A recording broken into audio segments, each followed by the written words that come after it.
Bienvenidos y bienvenidas al magazine de Biosfera Televisión. El que están viendo, ese no soy yo, evidentemente, es don Facundo, la mítica figura del municipio de Aría, que cada año por San Juan tiene su gran protagonismo. Y además es la primera vez, lo hemos conseguido, que se dé una vueltita por Arrecife y también por Playa Honda, un poco para que, bueno, también tiene el derecho de que todo el mundo salga en televisión y que sea, como había dicho, una de las personas, uno de los personajes más famoso de la isla de Lanzarote. Así que la entrevista la vamos a hacer todo el tiempo entre él y yo, así que seguramente se van a quedar con él, pero bueno, vamos a intentar compartir ese protagonismo. Y tenemos a dos de las personas que cada año desde hace muchísimo tiempo se dedican pues a que este personaje sea real. Milagros y Charo, bienvenida. Hola, gracias. Bueno, yo creo que lo hemos conseguido. Es difícil que salga del pueblo, que es una persona muy apegada a lo suyo, pero yo creo que lo merecía, ¿no? Que viniera a la televisión, porque yo creo que aunque sea de Aría, don Facundo, yo creo que es de toda la isla de Lanzarote, ¿no? Sí, casi ya a estas alturas se ha hecho famoso en toda la isla. Efectivamente, es la primera vez que sale del municipio, incluso más del pueblo, porque nunca había salido del pueblo. Y en esta ocasión, pues bueno, claro, tiene que salir en la televisión porque, como decíamos, vamos a contar un poquito esa historia, porque hay veces hay gente que entiende o no la sabe muy bien exactamente cuál es la historia de don Facundo, porque ustedes no son ustedes dos, es un grupo de mujeres, ¿no? Sí. Que todos los años, cuéntanos, Milagros, Charo, empezamos las dos, cuentan un poco cómo surgió, cómo empezaron ustedes a elaborar a don Facundo. Bueno, si empezamos por la historia de Facundo, tendremos que remontarnos a los 60, a la década de los 60. Nosotras, el grupo de amigas que lo estamos haciendo actualmente, pues llevamos como 7, 8 años haciéndolo. Con anterioridad lo han hecho muchas otras personas. Antes que nosotros los estuvo haciendo los miembros de la Danza del Fuego, o sea, los Diablos. Hubo otra señora que también estuvo varios años haciéndolo, como Lita. También la señora Eugenia estuvo varios años haciéndolo. Y con mucha más antigüedad, te estoy hablando ya de los años 70, principios de los 70, yo era una cría, íbamos a hacerlo a casa de Margarita Medina, que allí en los almacenes pues lo hacíamos, con la ropa que nos dejaban, con la paja que ella tenía, y ya te digo, el muñeco empezó a hacerse en los años 60. ¿Cómo? ¿Por qué? Pues sí, realmente no lo sabemos. Claro, esa es la que al final hay una bueno, al final la magia, ¿no? También. Exacto. Yo creo que como todas las manifestaciones así culturales, de tradición, surgen pues porque a alguien se le ocurre, ¿por qué no hacemos esto? Entonces, así surgiría el muñeco. En aquel entonces algún miembro de la comisión de fiesta pues diría, pues vamos a hacer un muñeco, pensamos. Pero también te puedo decir que precisamente a raíz de todas esas dudas, todas esas preguntas, una de los miembros del grupo actual que estamos haciendo el muñeco se planteó, ¿por qué no hacer una investigación? Ella es paca y ahora mismo está empezando a hacer una investigación un poco más profunda de cómo surgió, por qué. Sí, porque además tiene que haber esas referencias de nuestros mayores, que seguro que alguno de ellos también recuerda, pero tenemos al Facundo, pero ¿cómo se hace? ¿Cómo es ese proceso en el que ustedes se reúnen y cómo se va haciendo? Pues tenemos cansados a los amigos, a los vecinos, ropa, zapatos, camisas, nuevo todos los años, el sombrero, en fin, y la paja, que es lo más importante, conseguir que alguien nos deje la paja para poderlo rellenar, para poderlo hacer, y después pues eso, nos reunimos y decimos, pues mira, tengo el traje este año, fulanito nos ha dejado el traje, la camisa, el pantalón, la corbata, y nos ponemos en 2 tardes, lo hacemos casi, ¿no? Porque ya tenemos ya el truquillo cogido y más o menos lo hacemos bien, y está. Sí, porque además es como ¿no? la referencia esa que tenemos del señor de antes, el ¿no? Señor con de su antes. Gallorro, ¿no? Con su tesno, que antes era muy normal en las fiestas de los pueblos. En las fiestas, ¿no? claro. Efectivamente, un poco representa eso, el campurrio que se viste con su traje para ir a la fiesta, que es la fiesta mayor, es la fiesta importante del pueblo. Entonces, un poco lo vemos así. como ese señor socarrón del pueblo que va a la fiesta. En cuanto a lo que ha dicho Charo, de personas que nos dan pues los trajes, zapatos, la paja, yo quería hacer una mención especial para una persona que ya no está con nosotros, que todos los años, pero desde que yo recuerdo que era jovencita, sí, él nos daba la paja para el relleno del cuerpo. ¿No entendí el nombre? No lo he dicho, pero te lo digo porque es Chago. Es una persona que siempre estuvo ahí y bueno, quería hacerle un recuerdo para él. Porque lo que está claro es que el muñeco al final es decir, no es algo, pertenece al pueblo, porque decía, empezó alguien, después lo cogió el otro, después cuando éramos pequeños, es decir, no es una figura que ni lo tiene el ayuntamiento, no, que no es institucional, sino algo que pertenece a la gente del pueblo, ¿no? Yo hago esto, tú me dejas a lo otro, es decir, es una cosa que al final no se sabe cómo, pero todos los años aparece, ¿no? Sí, vamos, desde la primera vez que se hizo, entonces eran comisiones de fiesta, y los miembros de la comisión o los vecinos, oye, ¿que quieres hacerlo? Y se ponían de acuerdo, ¿sabes? Que nunca ha sido cosa del ayuntamiento, siempre lo ha hecho y se han encargado de moverlo la gente joven o los miembros de la comisión que hubiera entonces, se encargaba de hacerlo y de pasearlo. El ayuntamiento, bueno, ahora tenemos un poquito más de apoyo en cuanto a que se hace la recepción, lo ponemos allí, pero... ¿Que hay recepción oficial y todo? Sí, hay una recepción oficial. Sí. Incluso el año de la pandemia, pues se hizo un edicto y se indultó.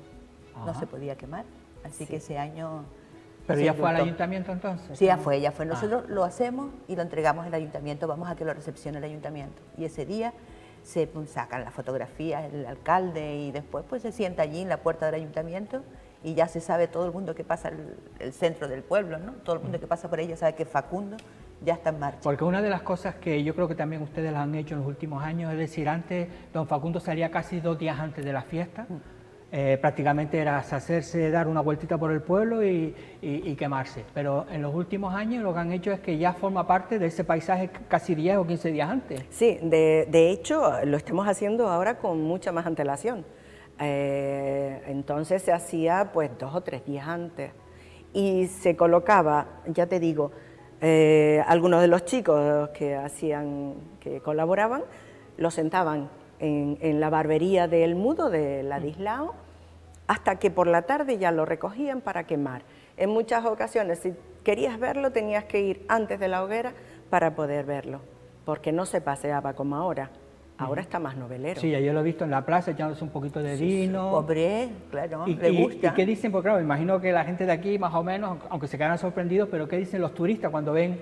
Fotografías, vamos, y le explicas un poquito, chapurreas un poco y le explicas la historia de Facundo, lo que significa cuando se quema, pero las fotos son, vamos, diarias. Que quizás les dará pena, ¿no? Esa noche, ¿no? Cuando se quema, porque al final ustedes lo estaban trayendo aquí, parecía ya, siéntate aquí, ponte bien, es decir, que casi es uno más de la casa, de la familia, y quemarlo también entrará esa penita, ¿no? Da siempre un poquito de pena, ¿verdad? Sí, con mimo, vamos, lo cuidamos. Sí. Y un detalle que quería comentarte, porque también tiene su historia. Antes, cuando se hacía, creo que hasta el 90 y poco se hacía así, en el interior del muñeco se le ponían voladores, se les cortaban los rabitos, lógicamente, y se ponían los voladores dentro para una vez que empezaba la quema, pues estallaran. Pero en esa ocasión se estaba ya haciendo la hoguera en lo que hoy es la zona del mercado de Abasto. Allí se hacía la hoguera y así que se quemaba Facundo. En esa ocasión hubo un poco de mala suerte porque uno de los rabitos no se cortó adecuadamente y tú sabes que el volador sale volando, con tan mala suerte que dio en la espalda de un señor. Entonces, desde ese momento ya se dejó de poner los voladores. Es decir, que Facundo aquí ahora está tranquilito. Sano. Ahora te vas a quemar bien, no tengas ningún problema. Además tiene sus cejas y todo. Sí, que no han perdido. Por supuesto. Es decir, que está con su bigotito, que eso también es tradicional. Sí. Eso no sabe cómo surgió, pero bigotito siempre ha tenido don Facundo, ¿no? Siempre. No sé si quieres decirme algo. No. que está contento, algo así, le entiendo como que está contento por haber venido a la televisión. ¿Eso va a ser el próximo 23? Exacto. ¿Cómo es el día antes, ese mismo día? ¿Cómo es el ritual que hacen ustedes? Bueno, el día 23... ¿Que es el próximo viernes? Exacto. Este viernes. Facundo, te queda poco, pero bueno, para el año que viene... Lo está disfrutando. Lo está disfrutando. Ese 23, ese viernes. Bueno, ese 23 va a estar como todos estos días, en algún acto que haya previo. Ya por la tarde se hacen cargo de él los de la Danza del Fuego, o sea, los diablos se hacen cargo de él para colocarle y ya por la noche, pues eso, quemarlo. Pues Milagros y Charo, gracias por compartir un ratito, gracias Facundo por venir a la televisión, hoy es la estrella aquí, ahora te tienes que ir ya, es decir, la próxima entrevista, sí. Pero bueno, la verdad que gracias por haberlo traído aquí a la tele, por salir del municipio, porque claro, lo que decía, no sabemos si otros años, vamos ahora los de Punta Mujeres, dirán, oye, ¿por qué no? Ellos tienen su costero, ¿no? Ellos tienen el costero. En Punta Mujeres tienen su costero, porque es también, al final, también el costero surgió, ¿no? A raíz del Facundo. Efectivamente. La gente de Punta Mujeres dice, ¿por qué no? Y ellos tienen su costero, porque a veces había un pequeño confusión en que si las mismas personas que hacían el costero eran los que hacían el Facundo, pero no tiene nada que ver. Está la gente del pueblo. Exacto. La gente del pueblo. Pues nada, gracias Facundo por venir y a todos ustedes, bueno, iba a decir que ya nos vamos, que va, todavía queda muchísimo programa. Le vamos a ver, el pasado sábado hubo un concierto solidario de la Fundación Canaria Flora Coge, la verdad, de jazz y bossa nova, fue espectacular, yo estuve allí, lo pude ver, así que vamos a ver un poquito y después continuamos.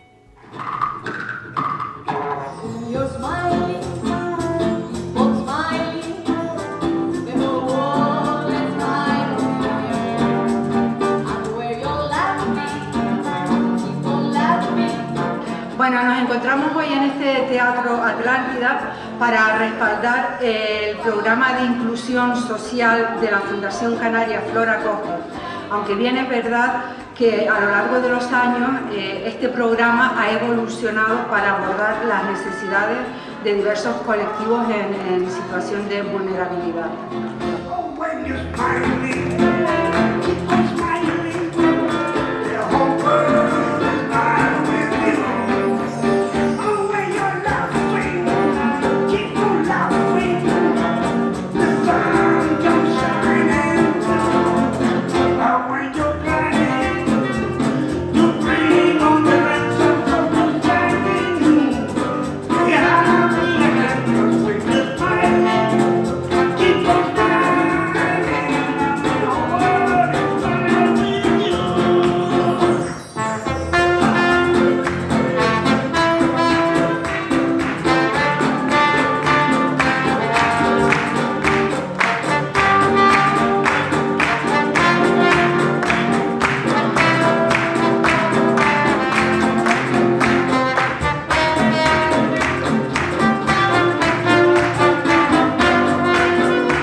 Canaria Flora Coge, les agradecemos profundamente que estén aquí esta tarde.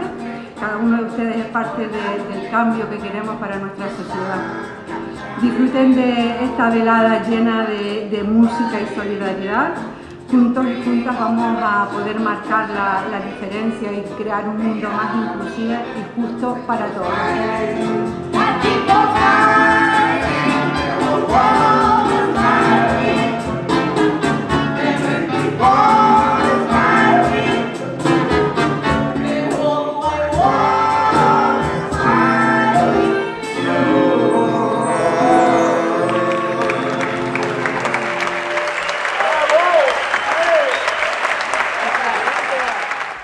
Bueno, como ven, estamos en el almacén, en el Centro Insular de Cultura, porque hoy vamos a entrevistar a Eduardo Manrique. Hemos venido hasta su exposición Ataraxia aquí en el almacén, que la van a poder ver ustedes pues hasta el próximo mes de septiembre. Así que, Eduardo, gracias por recibirme en esta tu casa. Muchas gracias, las ganas mías. Muchas gracias, Domingo, y a Biosfera Televisión. Bueno, antes que nada, ¿qué supone para ti el haber hecho esta exposición? Yo no sé si habías expuesto Aquí sí había, pero... Con anterioridad, bueno, cuando el aljibe, en el año 94, yo solicité, por lo típico, siempre con un año de antelación, y me aceptaron la solicitud, pues claro, estamos hablando del año 94. Y después en el año 2004. Ajá. Estaba liando con la fecha. Y bueno, ahora mismo el estar aquí, como antes comentábamos, Domingo, supone como se suele decir, la nota más alta, ¿no? de apuesta, porque está la escultura, que fue una cosa que yo empecé precisamente en el 94, aquí, con esculturas en hierro. Y bueno, los dibujos digitales, que es lo último que estoy haciendo como de 3 o 4 años para acá, o pinturas digitales, pues claro, el unir los dibujos, las pinturas digitales, como te decía, o dibujos, la escultura en hierro, en madera, y los collages, o sea, el reunir todo eso aquí, en esta sala, pues después de 2 exposiciones, está la tercera y es como ya decir, Eduardo, has cumplido. Y ya está. Es ataraxia. ¿Qué significa ataraxia? Ataraxia viene del griego y fue casual, hablando con un amigo de temas de relajación y tal. Y entonces, por casualidad, surgió esa palabra y se la propuse, en este caso, a Pepe Betancor y a David Machado. Y les pareció muy buena idea. Dice, oye, pues sí. Entonces, claro, como casi todos, buscamos en la famosa Wikipedia, o en este caso en Internet, y se refiere a la ausencia de dolor, pero a un estado de relajación muy... es como el culmen de la relajación. Como zen, ¿no? Sí, un estado zen. Sí, que antes te lo comentaba. Ajá. Y he estado buscando... precisamente. Claro, que para ti es lo que estás diciendo, ¿no? Es esta posición que llega en un momento también de tu vida ya de madurez, madurez artística, y quizás refleja, pues claro, el ver la exposición, claro, el que te hemos acostumbrado a ti, que empezaste con esas esculturas, ¿no? Después has pasado a la pintura, el collage, pero claro, aquí se ve como ese círculo, ¿no? Ese círculo de tu obra, ¿no? Sí, la trayectoria, y como antes lo decía, aunque me costaba, porque normalmente la ves por tramos o por secciones, y verlas todas juntas, como bien explica, pues es una gozada.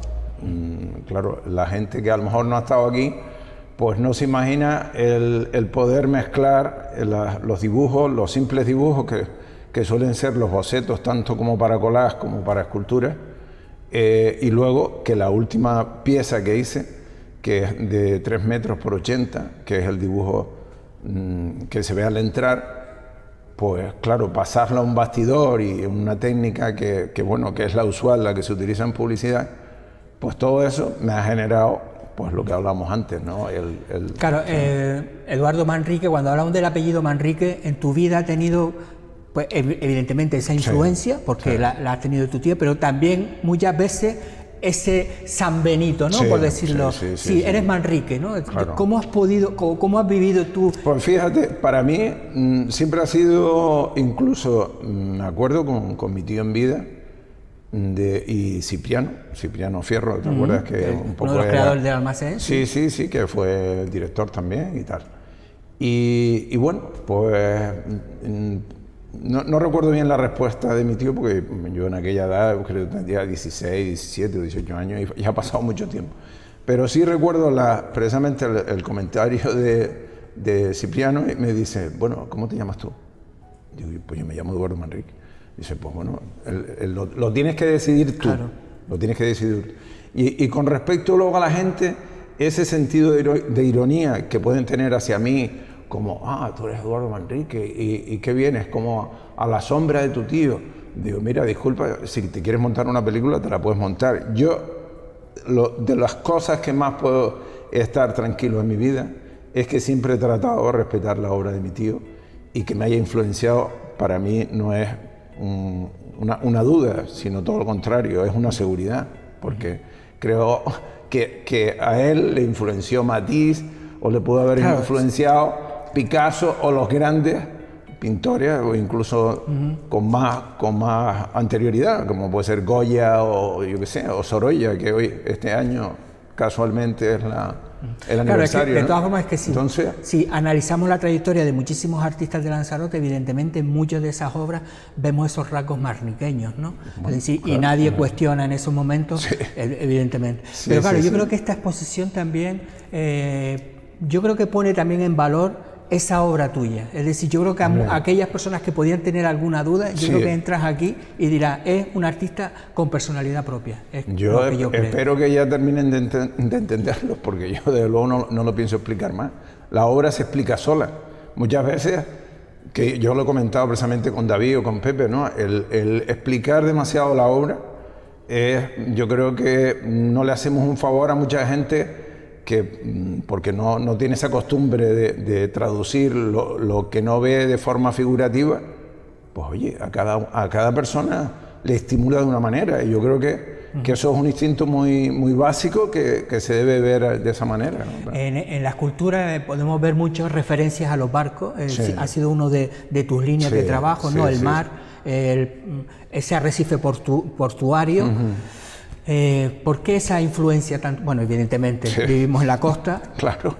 Bueno, es que casualmente, precisamente, tanto desde pequeño, que esto a lo mejor me puede unir otra vez con mi tío, pero me da igual, el haber veraneado toda mi vida en Famara y casi el 95% de mi vida en Arrecife viendo el mar y viendo los barcos, pues, bueno, no sé, o sea... Y te digo una cosa, que a mí también me ha llamado la atención el hecho de que los barcos estén ahí, pero precisamente el interior de esas construcciones o esa deconstrucción de los barcos, que ya lo he explicado en otras ocasiones, es lo que a mí me da el detonante para esos elementos, utilizarlo como una deconstrucción y sacar formas en 3D, tanto en bocetos como ya llevados a las 3 dimensiones, a esculturas como ser en madera, o en hierro, en acero cortén o lo que sea. Sí, claro. Al final es una línea en la que está el mar, pero tú sacas... Claro, yo saco un extracto, en este caso sí, pero cuando, como tú bien has comentado ahora del tema portuario y tal, digo, sí, esa es la primera referencia.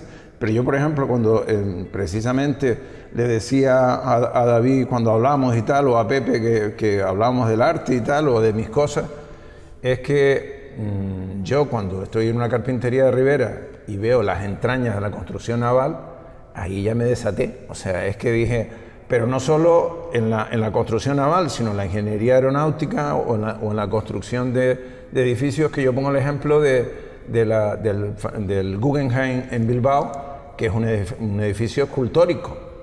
Claro, bueno, eso a la gente que a lo mejor no está muy metido en arquitectura parece como una cosa rara. Bueno, pues que lo estudien un poco y que lo analicen, porque creo que es lo más adecuado, ¿no?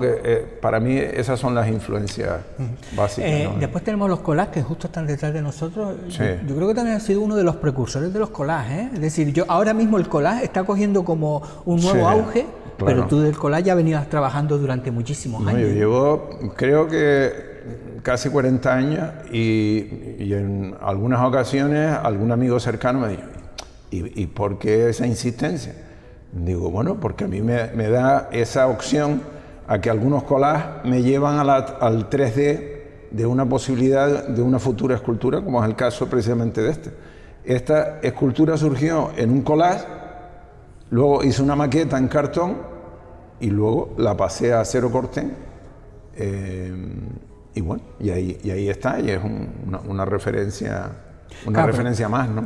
Pero son formas de trabajo totalmente diferentes. Claro, pero es que yo creo que después cada uno que está metido en una técnica, pues va buscando a veces referencias figurativas o no, o casi todos son formas abstractas. Y yo curiosamente, pues por lo que sea, bueno, por lo que hemos hablado antes, que desde Chinijo ya estar viendo en Famara los barcos de vela en el horizonte y ver cómo se van acercando y van desplegando las velas y los ves llegar, y encima después vienen con la riqueza de los pescados, de los colores y todas esas historias, pues claro. Pero tú, decía Pepe Betancor precisamente, que es como un astillero, ¿no? Es decir, tu estudio es un astillero, sí, pero... me encanta. Pero vas a la construcción, pero estás hablando pero no vas al fondo del océano, es decir, te quedas en ese astillero, ¿no? Claro, me quedo en lo que es la esencia de la construcción naval y después, que me encanta recordarlo, que una de las islas, junto creo que con La Palma o Tenerife o Las Palmas, que también había muchos carpinteros de Ribera, pues bueno, ya te digo que tenía esa cosa siempre con la primera referencia de lo que es el casco de un barco, pero cuando descubrí las entrañas por amigos carpinteros de Ribera, o sea, veo esas cuadernas y esos detalles, pues para mí fue encontrar otra línea de trabajo, ¿no? Para no liarme más. Bueno, hasta el 16 de septiembre, hasta después de los Dolores, estamos en esa posición. Sí. Claro, entramos por aquí, podemos ver el lado donde nosotros estamos, el collage, esa pintura digital. Sí. Cuéntanos, evidentemente has ido evolucionando y has buscado esa nueva técnica digital. ¿Por qué? Bueno, pues la verdad que surgió por casualidad, porque ya sabes que los móviles vienen con muchas aplicaciones y casualmente, pues yo creo que era mi hija con 10 años o por ahí, ya había aplicaciones muy básicas, pues curiosamente, pues estando con ellas, a veces los momentos que ella estaba con sus amigas o jugando, pues yo decía, bueno, pues voy a hacer bocetos muy primitivos y muy tal, porque la aplicación en este caso que tenía descargada era muy básica. Y luego ya, pues a los años me compré, yo no sé si fue hace como 6, 7 años, tuve la posibilidad de comprarme un iPad que ya venía con una aplicación con más herramientas. Y bueno, y para mí fue... Claro, pero mucha gente a veces entiende el tema del arte digital como diciendo, bueno, eso lo puede hacer cualquiera, porque está hablando son aplicaciones... Para eso está, claro. Pero claro, hay que saber buscar también, es decir, darle ese arte, no es apretar un botón, ¿no? No, hombre, yo creo que como en todo es buscar unas referencias de dibujo, que ya creo que las tenía, y luego es impulsarlas, darles como rienda suelta para jugar con el aerógrafo o con los trazos de lápiz o de rotulador y mezclar todas esas formas y bueno, llevarlas en este caso a la pintura digital, ¿no? Bueno, decía un poco eso, lo de la exposición, porque claro, yo no sé si hay veces que dicen, me gustaría que la gente cuando entre aquí haga ese circuito. ¿Cuál es el circuito para ti ideal? O entrar y que cada uno busque ese porque estamos hablando de diferentes salas. Bueno, claro. Es una misma sala, pero con dos alturas. Sí, pero claro, al tener dos altillos con obras de escultura o collage o dibujo, pues... Bueno, yo creo que prácticamente nada más entrar y ver el dibujo o el nombre de la exposición, Ataraxia, y el dibujo pasado a digital también, pues da una primera referencia y luego yo creo que ya la propia inquietud pues te da por tirar a lo mejor hacia la izquierda. Esta escultura es muy llamativa porque... Eslora se llama, ¿no? Sí, Eslora, sí. Es en acero corten. Y es muy aerodinámica, ¿no? como la forma de los barcos, ¿no? Para surcar los mares y tal. Y luego el fondo del contraste de ver esos collages con fondo azul y con formas parecidas, concretamente con esta escultura. Y en cambio, si miras a la derecha, ves las pinturas digitales que también te atrapan. Entonces, yo creo que ahí surge... Depende del gusto de cada uno, ¿no? Sí, que es muy personal. Pero vamos, o sea, yo me tiro a la izquierda porque esta obra para mí es muy potente. Claro, estamos hablando que hay una recopilación de tus obras. Sí. ¿De qué año, es decir, la pieza más antigua y la más actual? Pues mira, curiosamente es que estuvo David en mi casa un día, porque íbamos a comentar unas cosas y tal, y vio un dibujo que mi madre, lo vio y dice, ¿por qué no lo enmarcas? Fue el primer dibujo que marqué o la primera cosa que marqué. Entonces, casualmente, David lo vio, le pareció interesante y entonces sobre la marcha dice, oye, Eduardo, ¿y por qué no lo llevas a la exposición? ¿Por qué no? Digo, David, porque tú la diriges, tú sabes si puede entrar en el contexto de que no genere ninguna duda, sino que haya una continuidad. Y precisamente él me lo comentó sobre la marcha. Dice, hombre, es que yo veo que tú a los 22 años tenías ya un dibujo geométrico y estabas buscando un poco el ir situándote, que es casi lo más difícil que tenemos en el mundo del arte. Tu hueco, sí, bueno, exacto. en el arte, en la escultura, en fin, en la literatura o lo que estemos hablando. Es decir, que tenemos ese dibujo desde los 22 años, sí, como el que marca. Hasta ese mismo dibujo que lo hice 2 semanas antes. El central de la exposición. Sí. Es decir, que para mí era hacer una conexión, que también fue una casualidad, porque había cambiado, les había propuesto a Pepe y a David, como te había comentado antes, había propuesto una pared de collage, pero con tonos muy suaves, con arenas, con tonos muy cálidos y tal. Pero en la propia elaboración y el poco tiempo que tenía y por algunos imprevistos de temas de trabajo personales, pues casi 3 semanas antes dije, mira, voy a irme a lo más sencillo, en vez de poner 11 collages voy a poner un dibujo solo dividido en 3. y tuve la gran suerte de que bueno, todo salió bien y ahí está. Bueno, Eduardo, gracias por explicarnos un poquito Ataraxia. Recuerden que hasta el próximo 16 de septiembre tienen horario mañana y tarde, fines de semana, es decir, que yo creo que es una oportunidad para venir a este particular astillero del arte que nos ha creado Eduardo Manrique y que yo creo que es uno de esos artistas que tenemos que cuidar y mimar en la isla de Lanzarote. Así que, Eduardo, gracias por dejarnos entrar en este astillero, del almacén. Y nada, en la próxima, yo creo que toca entrar dentro de 10 años, porque básicamente... Sí, yo también lo estaba comentando, que para que sea más reto y demostrar pues que voy evolucionando, es que sea... Porque además es lo que dicen, ¿no? Un artista nunca se queda quieto, ¿no? Lo estamos viendo en estos barcos. No debería, es decir, ¿no? Claro. Es un astillero, pero el barco siempre tiene que zarpar, sí, ¿no? Y en claro. este caso, si un artista se queda siempre varado en el mismo sitio... Malo asunto. Bueno, pues nosotros continuamos hoy en el magazine, así que una pequeña pausa y seguimos.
Bueno, y ahora vamos a hablar de este libro que tengo aquí conmigo, Juan Alfredo Amigó y José Luis Olcina, obra con César Manrique. Y el autor, Mario Alberto Perdomo, lo tenemos con nosotros. Mario Alberto, bienvenido. Es un libro sobre la obra de César, pero yo creo que desde otro punto de vista, ¿no? De esos ingenieros que siempre César se rodeó, de esos grandes profesionales. A veces parecía que quedaban al margen, ¿no? César tenía esa capacidad de eclipsar en muchas ocasiones a todo el mundo, pero era fundamental, ¿no? De esas grandes obras, de todas, César era consciente también de que no podía, pero también de sus limitaciones, y se acompañaba de arquitectos, ingenieros, y de eso vamos a hablar, ¿no? Y de eso hablas en tu libro, ¿no? Efectivamente, el libro trata de la obra de los dos ingenieros, Juan Alfredo Amigó y José Luis Olcina, con César Manrique, una relación que se prolongó durante 25 años, hasta la muerte del artista, y que desembocó también en una bonita amistad. Tenía no solo una relación profesional, sino una bonita relación personal. De hecho, César Manrique les llamaba mi familia tinerfeña, a los dos ingenieros y a sus familias respectivas, ¿no? Porque estamos hablando de la obra que César Manrique hizo en Tenerife, ¿no? El lago Los Martianes y el Parque Marítimo de Santa Cruz. De esa, creo que también fue de estas obras que quedaron ahí a punto de terminarse, o como empezamos por el lago Martianes, que yo creo que esa es la gran obra de César Manrique, la obra gran pública en Canarias. Yo creo que después de lo de Lanzarote es la gran obra pública, yo creo que de César Manrique en Canarias, ¿no? Sin duda, el lago Martianes es una obra realmente impresionante.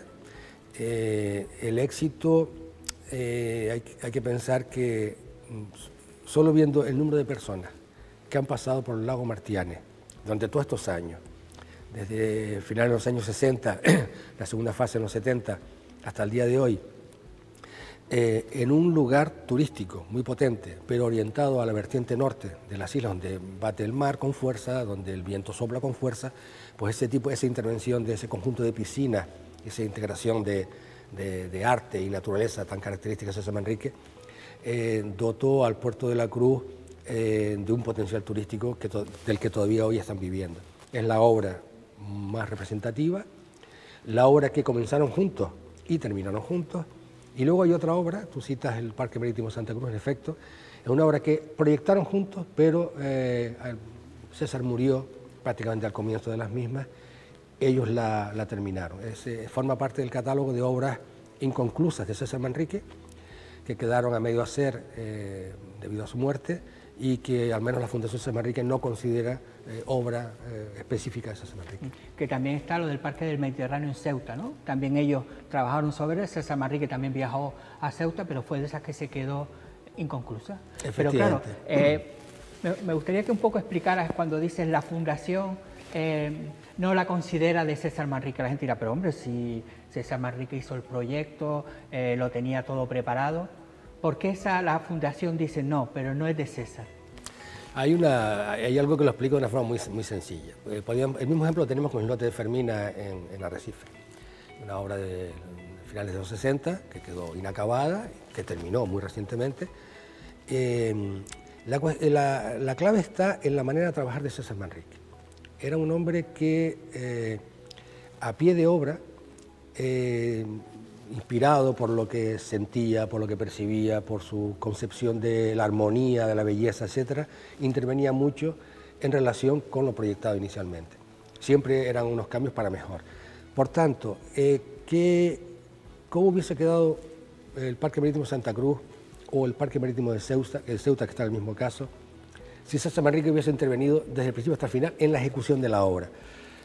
Es verdad que ambos ingenieros realizaron un trabajo magnífico, conocían la forma de trabajar de César y procuraron llevar el proyecto a fin de término con la impronta de César Manrique. Pero es muy difícil saber hasta dónde hubiese llegado la mano creativa de César Manrique a la hora de ver el resultado final. Esa es la respuesta. Bueno, ¿y cómo conoció César Manrique a estos dos profesionales y amigos al final? Bueno, ellos se estaban trabajando en aquella época en un conjunto de piscinas que venían de años atrás, en el puerto de la Cruz.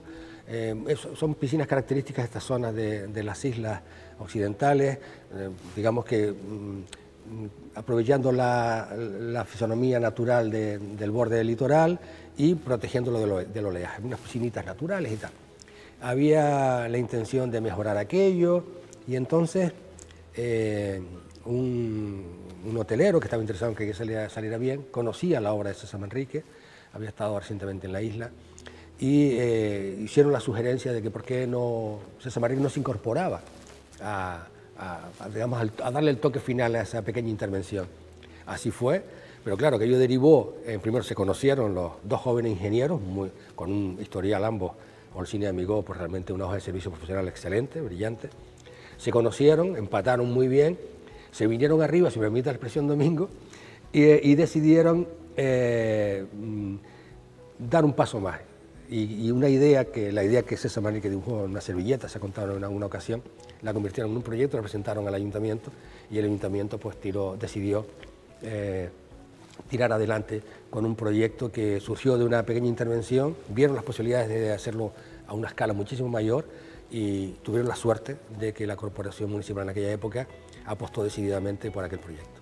Pero esa relación entre el ingeniero y el artista tiene que ser a veces complicada, ¿no? Porque sabemos la idea de César, yo lo veo aquí, pero el ingeniero dirá, pero César, eso ahí es imposible. ¿Cómo fue esa relación en esa obra, en el Lago Martianes? Ellos lo cuentan también, en un par de ocasiones tuvieron que decirle a César, mira, que esto no se puede hacer.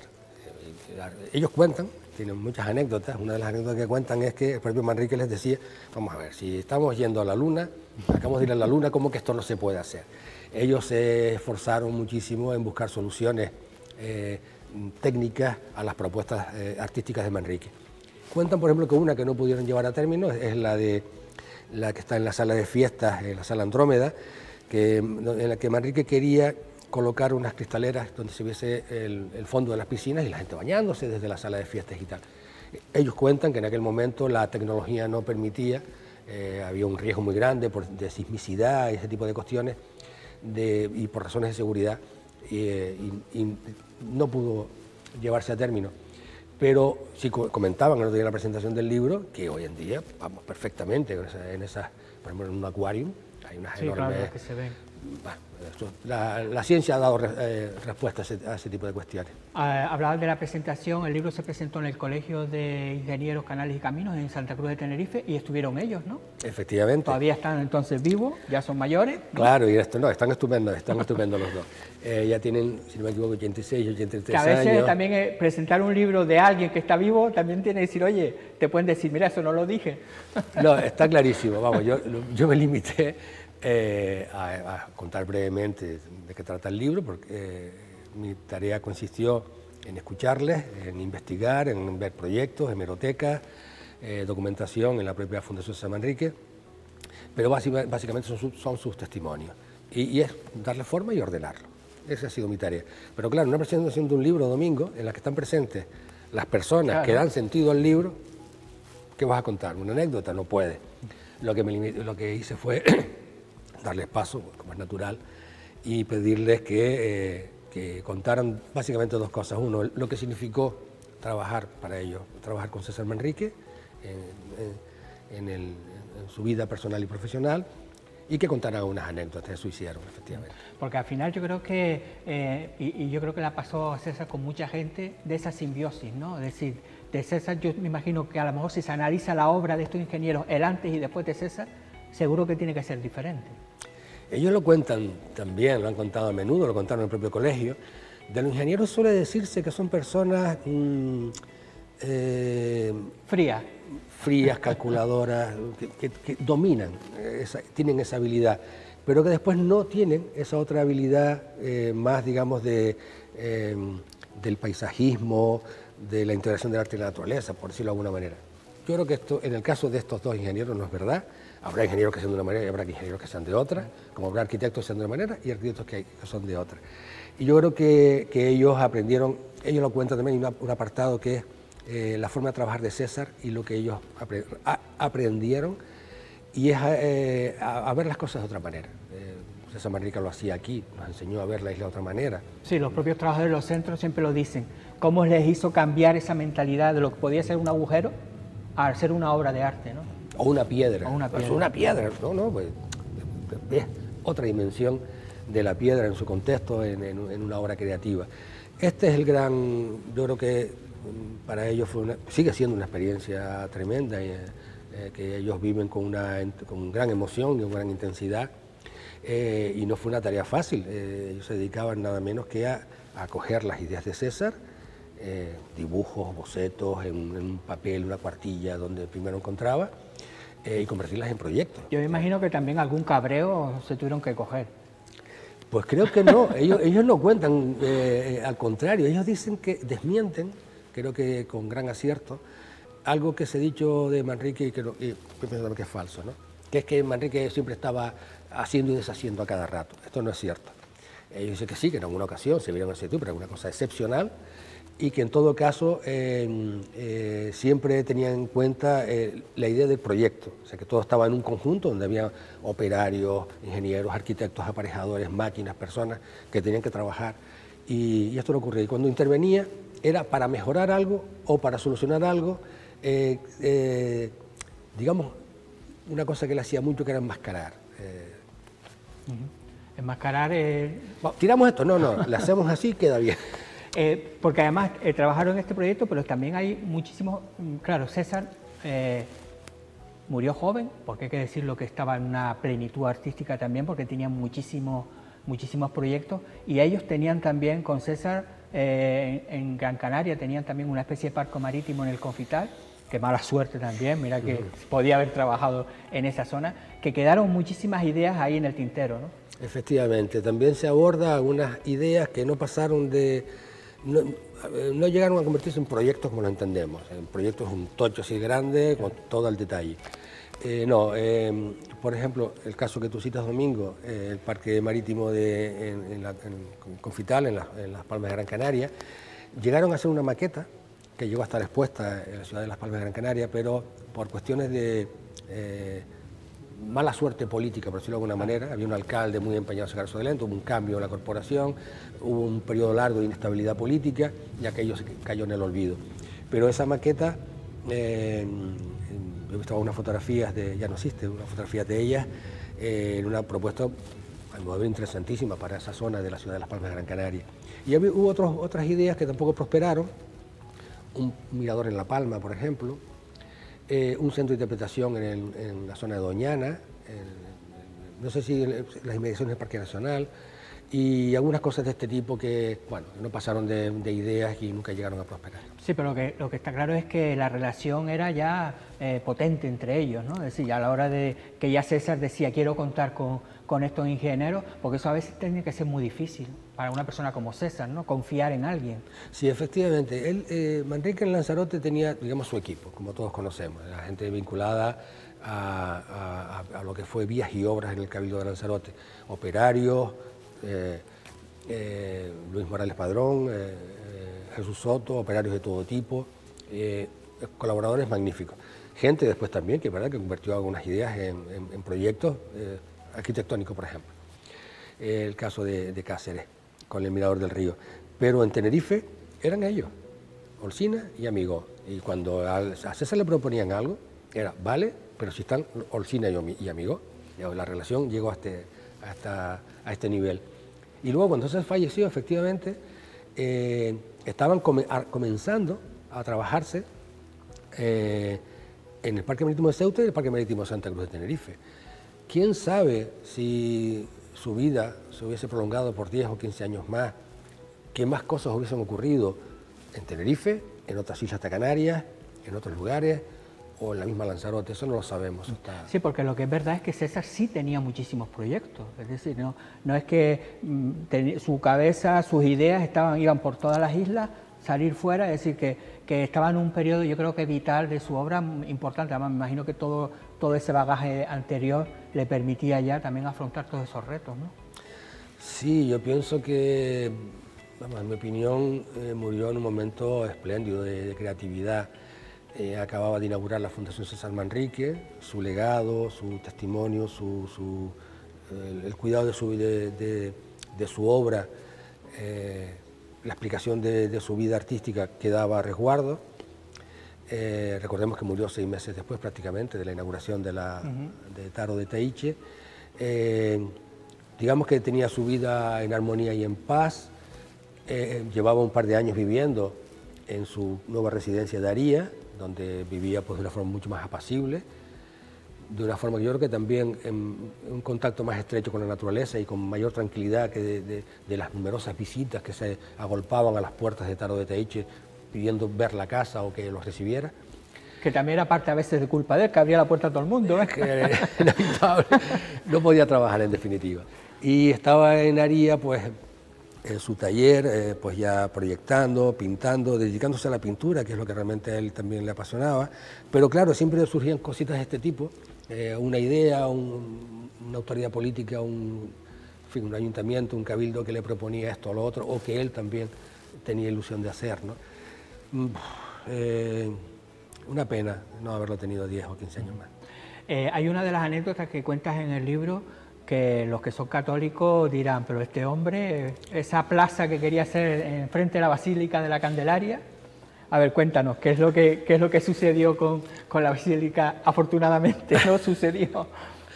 Sí, esto es una anécdota que cuentan también mucho Amigó y Olcina, que es que en un momento determinado las autoridades, no sé si del Ayuntamiento de Candelaria o del Cabildo, en fin, les llamaron porque tenían una idea de remodelar la plaza y tal. Y entonces para allá fueron, claro. Y Manrique, según se baja del coche, él era muy sincero y decía las cosas como las pensaba y no le importaba nada que estuviera allí delante quien fuera, ¿no? Y según se bajó del coche dice, sí, muy bien, pero tendríamos que empezar por demoler esta basílica que es horrorosa. Así lo cuentan los ingenieros y claro, ahí con la Candelaria hemos topado. Todas las autoridades que estaban por allí, pues concejales, alcaldes, quienes fueran, les cambió la cara de color. Vamos, ahí no hubo más reunión, que la reunión acabó en 2 minutos. O sea, subieron al coche y se marcharon porque se quedaron todos petrificados.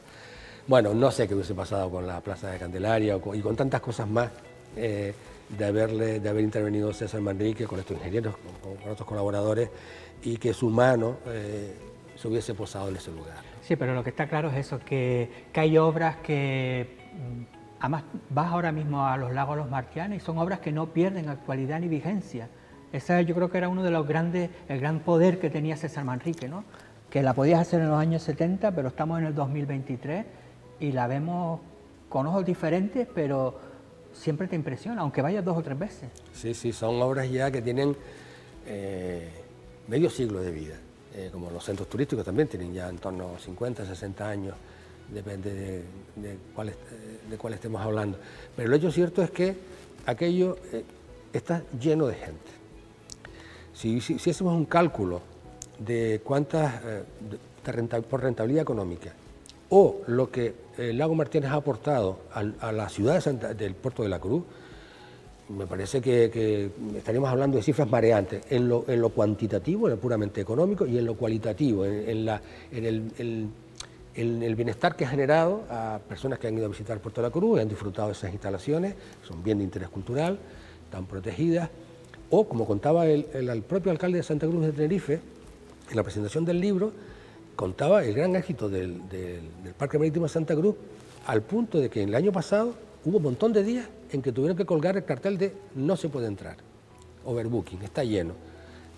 Da una idea del potencial de este espacio, que es un gran parque recreativo, parque de recreo junto a las Teresitas seguramente de la población de Santa Cruz, y ahí está el éxito. Bueno, Manuel Alberto, gracias. Es un libro editado por la Fundación César Manrique. Lo hiciste el pasado año, pero por lo de siempre se ha presentado, ¿no? Se presentó en Tenerife y no sé si se va a presentar en la Fundación. Bueno, pues no lo sé. Habitualmente estos libros se presentan también por aquí. La idea era, como natural, toda esa obra está prácticamente en Tenerife, era hacerlo allí. Sí, forma parte de la colección Torcusa, editada por la Fundación San Manrique, y el propósito era que el testimonio de esta fructífera relación personal y profesional quedase recogido, porque muchas veces hay poca documentación cuando un investigador... No, y es fundamental, es fundamental. El testimonio estamos de una obra icónica para la isla de Tenerife y para Canarias en total, y para España también, porque al final, bueno, y si lo vemos por los países europeos con todos los ingleses que van a Tenerife, pues igual. Pues nada, gracias, y nosotros, bueno, nos despedimos por hoy. Mañana les esperamos aquí en el Magazín de Biosfera para contarles nuevas historias.